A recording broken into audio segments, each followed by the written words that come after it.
Welcome to our virtual community interfaith memorial service. My name is Susan Bedell, and I'm one of the counselors with Rockbridge Area Hospice. And Hospice and Rockbridge Interfaith Group invite you to pause and reflect about the different losses that COVID has brought to us each this past year. We've each experienced losses in daily routine, in job security, and possibly financial security, as well as family and friends we've lost this past year. Please take a moment to collect yourself, as well as you may want a piece of paper and a pen to write down some reflections that come up for you this evening. If we were out at Boxerwood like the plan was, we would have given you some river stones as well as a marker to use as part of your reflection. Afterwards, you may use those reflections and write on your own stones and put them in a garden or in a special place. There will be 3 areas of focus tonight, one on loss and mourning, one on healing, and one on Thanksgiving.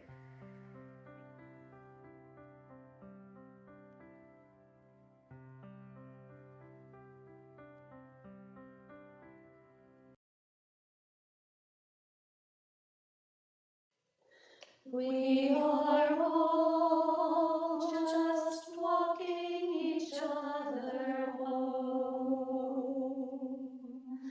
We are all just walking each other home. We are all just walking each other home. We are all just walking each other home. We are all just walking each other home. We are all just walking each other home. We are all just walking each other home. We are all just walking each other home. We are all just walking each other home. We are all just walking each other home. We are all just walking each other home. We are all just walking each other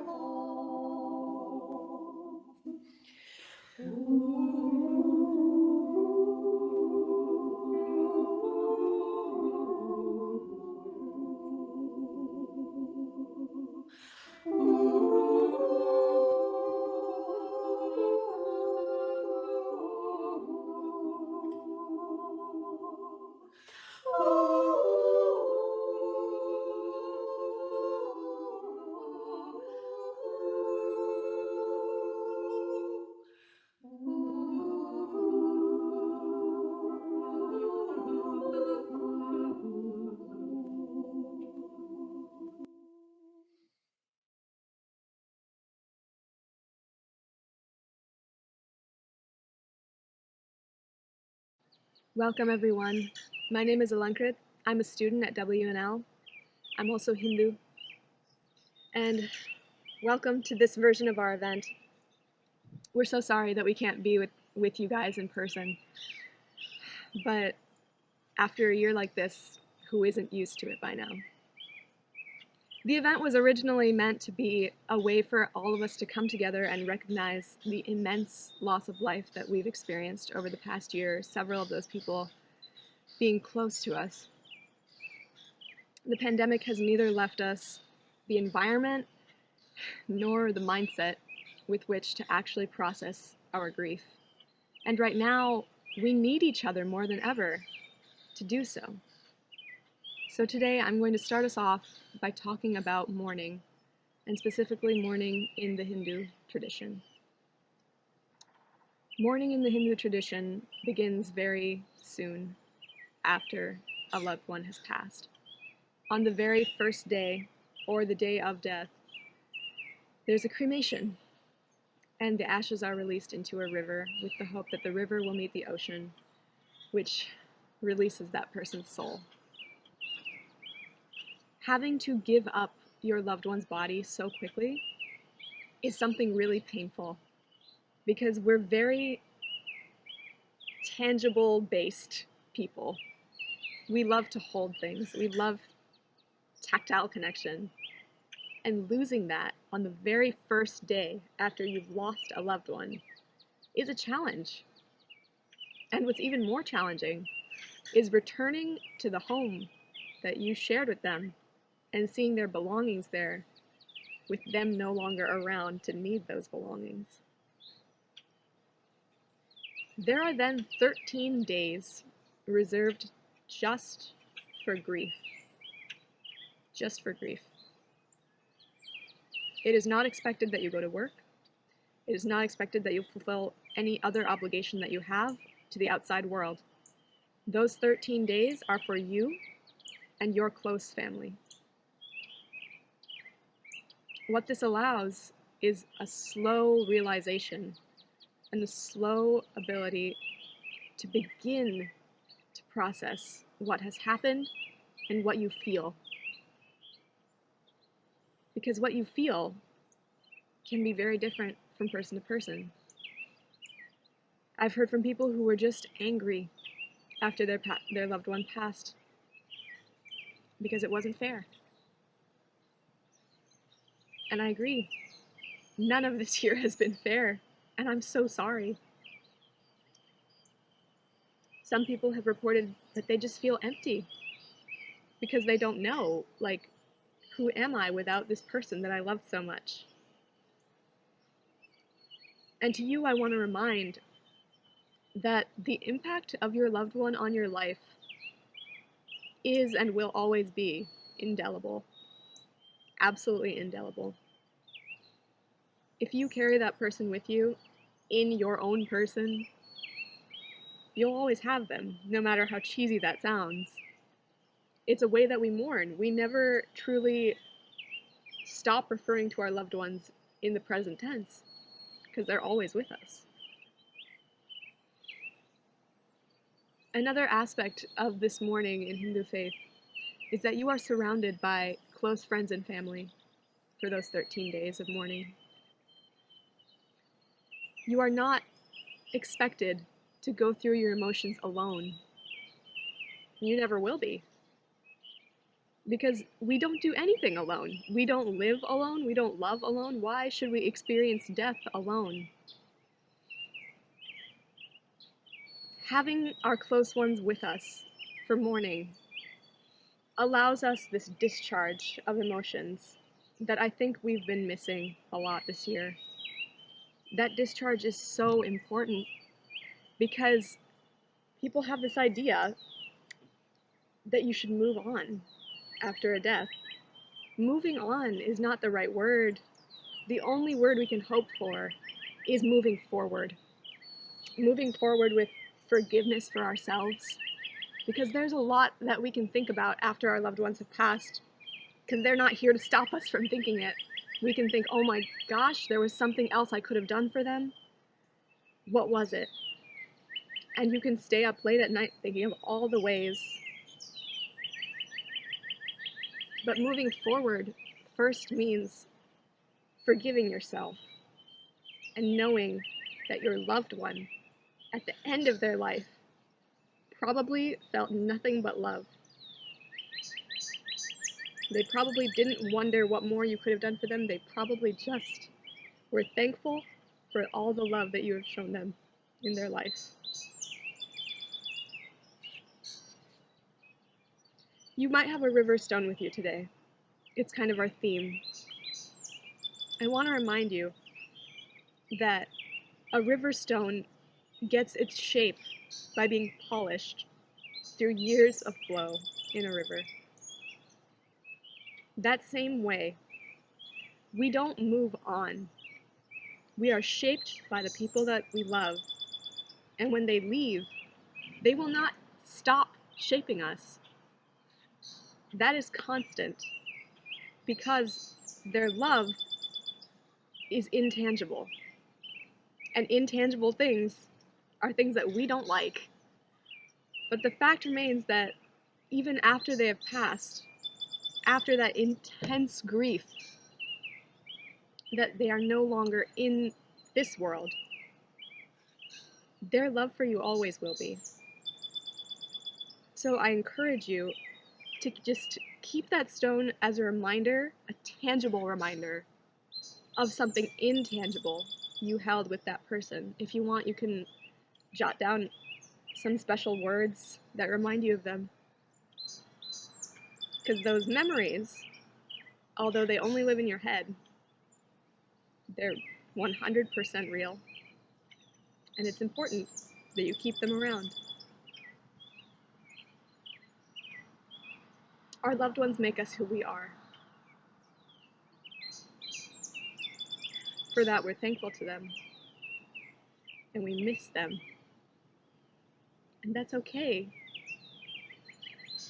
There are no words I can truly offer that will replace them or even come close to assuaging all of the feelings that we have after someone passes. Which is why they always say time will heal.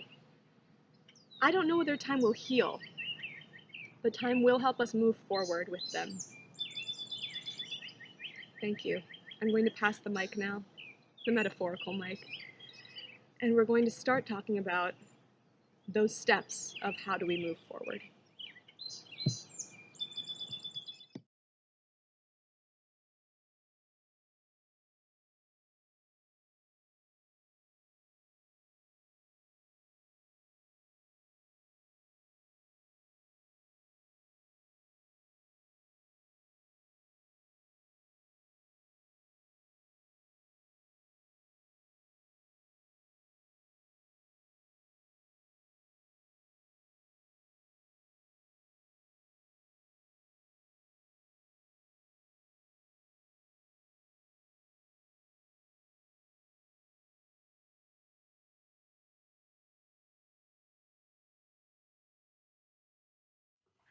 May you dwell in the heart, may you be free from suffering, may you be healed, may you be at peace. May you dwell in the heart, may you be free from suffering, may you be healed, may you be at peace. May you dwell in the heart, may you be free from suffering, may you be healed, may you be at peace. Que viene amor, de luz y alegría, que sea en paz y no sufra más. Que viene amor, de luz y alegría,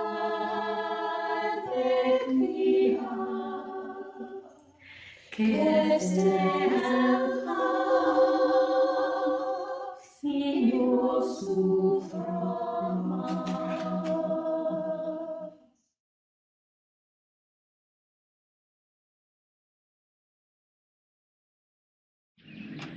My name is Annette Green, and I'm a member of the Jewish community here in Lexington. And our part of this program is to talk about healing. In 1989, during the AIDS epidemic, a Jewish folk singer named Debbie Friedman wrote a song that would change the liturgy of healing throughout much of the Jewish world. She took the Misha Berach, the traditional prayer of healing, and created a contemporary version in both Hebrew and English that is now much beloved and sung regularly in services throughout the U.S. and beyond. It has taken hold not just because of its beautiful music, but because of the message it imparts. Friedman's Misha Berach centers us on humankind's role in providing communal healing. There is much that none of us can control about sickness and death. With this prayer, we don't passively wait for God to make it go away, but ask to be granted the courage to make our lives a blessing to others so we can soften their degree of suffering.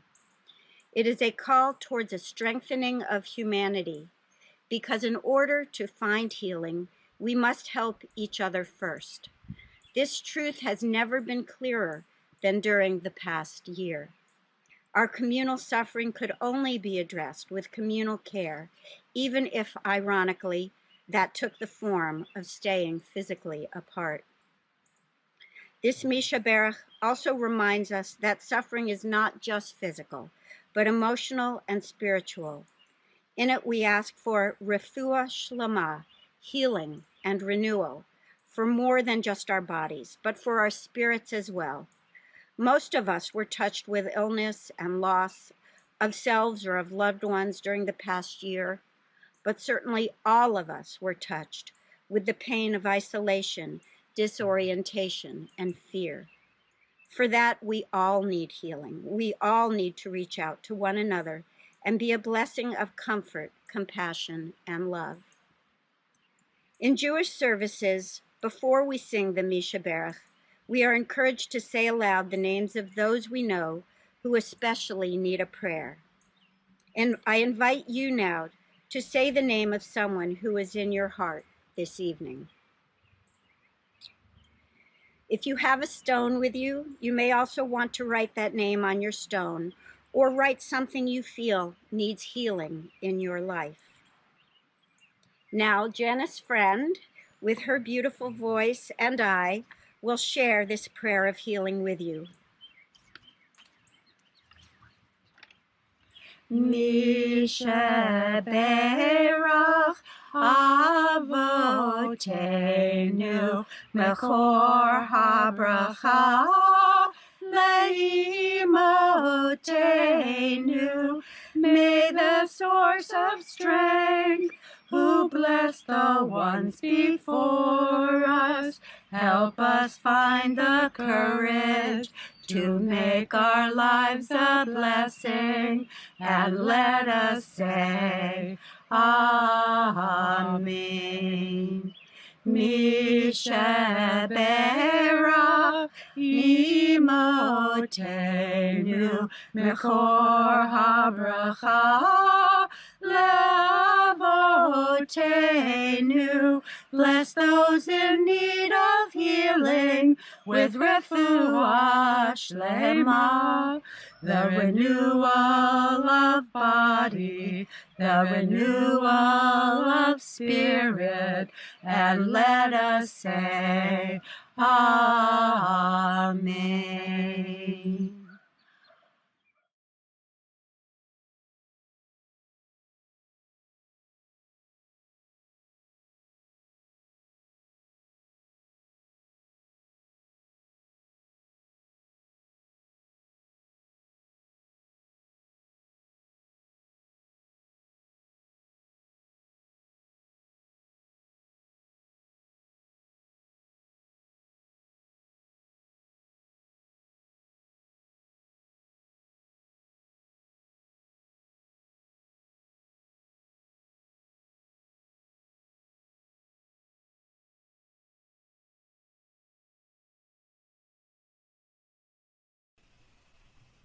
My great grateful heart, so filled with years of living, memories flow by me like petals on a stream. My grateful heart forgives so many sorrows, brings peace that lasts forever, illuminates the dream. My grateful heart, so filled with years of living, memories flow by me like petals on the stream. My grateful heart forgives so many sorrows, brings peace that lasts forever, illuminates the dream. My grateful heart, so filled with years of living, memories flow by me like petals on a stream.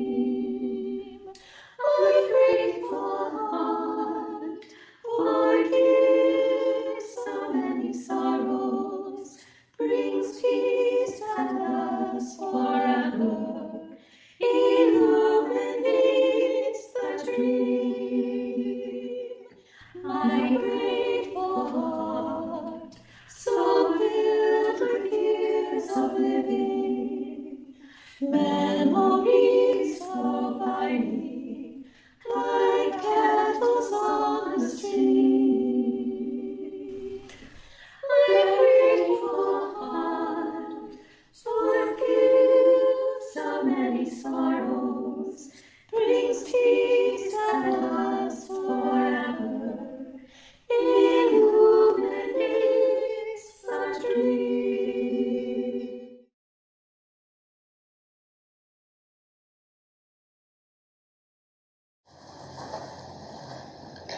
Grace and peace to you. I'm Reverend Joe Kalis. I'm the pastor here at Trinity United Methodist Church. In our gathering, we have had a time of grieving and a time of healing. I invite you now into a time of thanksgiving. Even as we grieve, even as we mourn, it is right, it is good to give thanks for all the blessings that we have in life. This past Sunday, Christians around the world celebrated Easter.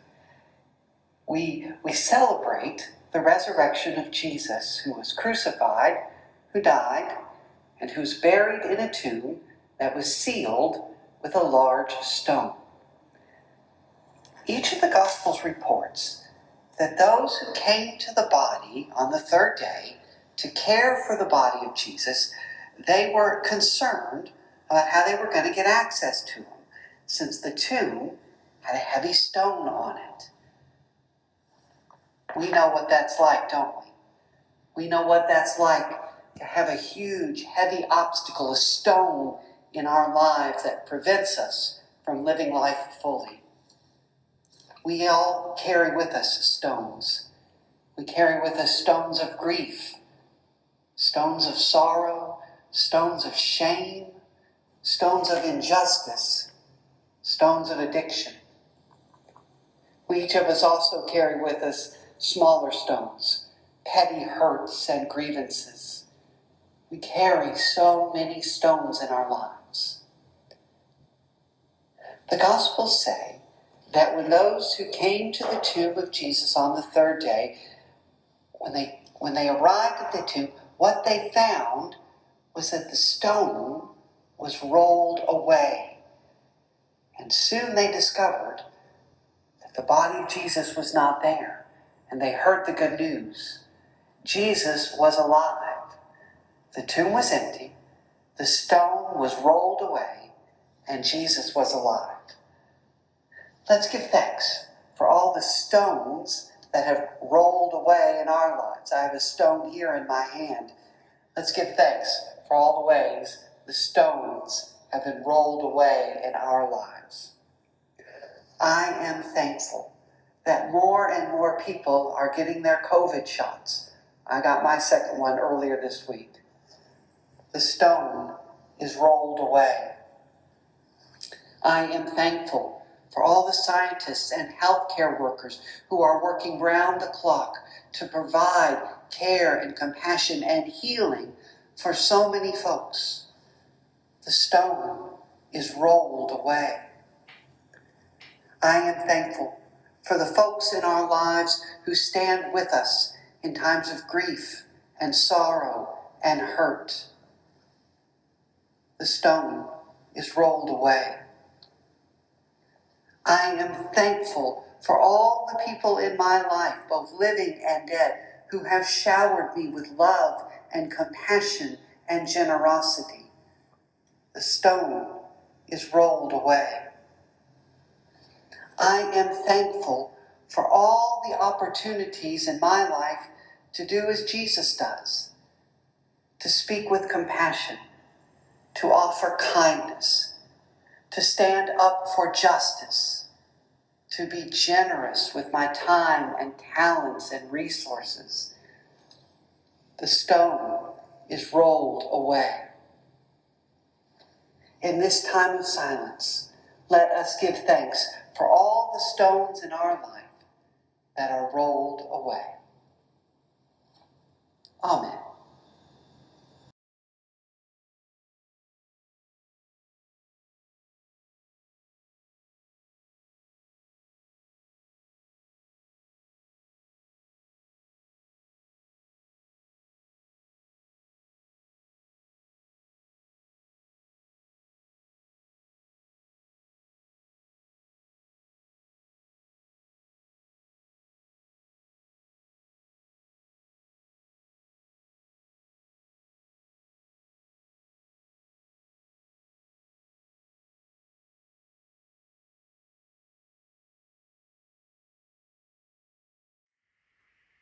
My name is Lacey Lynch, and I'm with Rockbridge Interfaith.